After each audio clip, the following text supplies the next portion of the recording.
there. Subscribe to my channel. And also press this bell icon.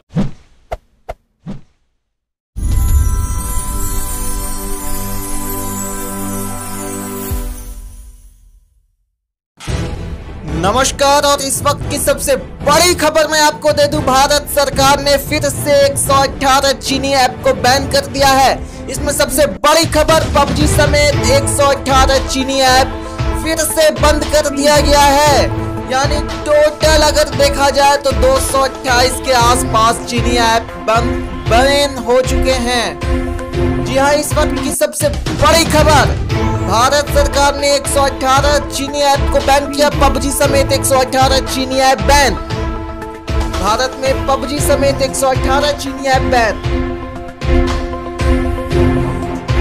Bharat चीन के बीच सीमा पर लंबे समय से चल रहे तनाव के बीच केंद्र सरकार ने बुधवार को एक और अहम फैसला लिया है।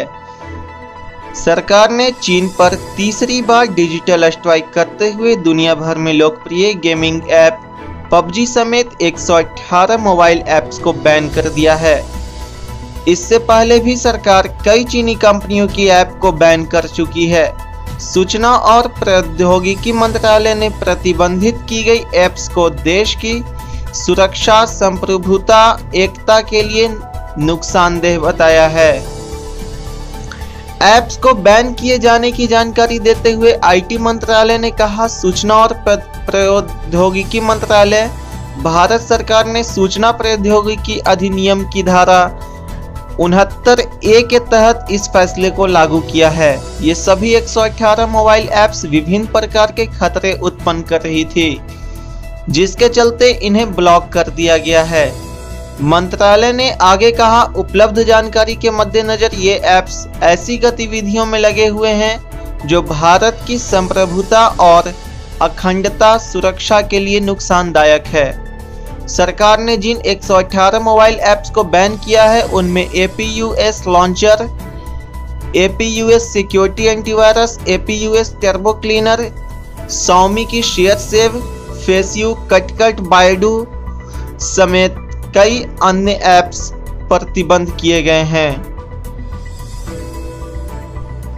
मंत्रालय ने आगे कहा, सूचना और प्रौद्योगिकी मंत्रालय को विभिन्न स्रोतों से कई शिकायतें प्राप्त हुई है, जिसमें चोरी के लिए एंड्रॉयड और iOS प्लेटफॉर्म पर उपलब्ध कुछ मोबाइल ऐप के दुरुपयोग और यूजर्स के डेटा का गलत इस्तेमाल शामिल है।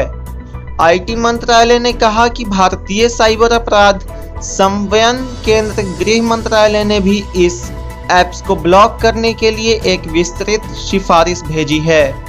भारत की संप्रभुता के साथ साथ हमारे नागरिकों की गोपनीयता को नुकसान पहुंचाने वाले ऐप्स के खिलाफ सख्त कार्रवाई करने का फैसला लिया गया है। सबसे पहले जून के अंत में भारत सरकार ने चीन के खिलाफ कार्रवाई करते हुए 59 चाइनीज ऐप्स को बैन कर दिया था। इस ऐप्स में TikTok, SHAREit, UC browser, hello, Vigo जैसे ऐप शामिल थे। इसके बाद अगले महीने में सरकार ने 47 और चीनी ऐप्स को बैन कर दिया। इस तरह बुधवार को लिए गए फैसले से पहले सरकार 106 चीनी ऐप्स को बैन कर चुकी थी। गौरतलब है कि भारत और चीन के बीच लद्दाख में वास्तविक नियंत्रण रेखा पर कई महीने से शुरुआत से ही तनाव की स्थिति बरकरार है। इस तनाव में बढ़ोतरी तब हुई थी जब जून के मध्य में दोनों देशों के सैनिकों के बीच गलवान घाटी में हिंसक झड़प हो गई थी। इस झड़प में भारत के 20 जवान शहीद हो गए थे, जबकि कई चीनी सैनिक भी मारे गए थे। वहीं पिछले महीने फिर से चीनी सैनिकों ने उकसावेपूर्ण कार्रवाई की।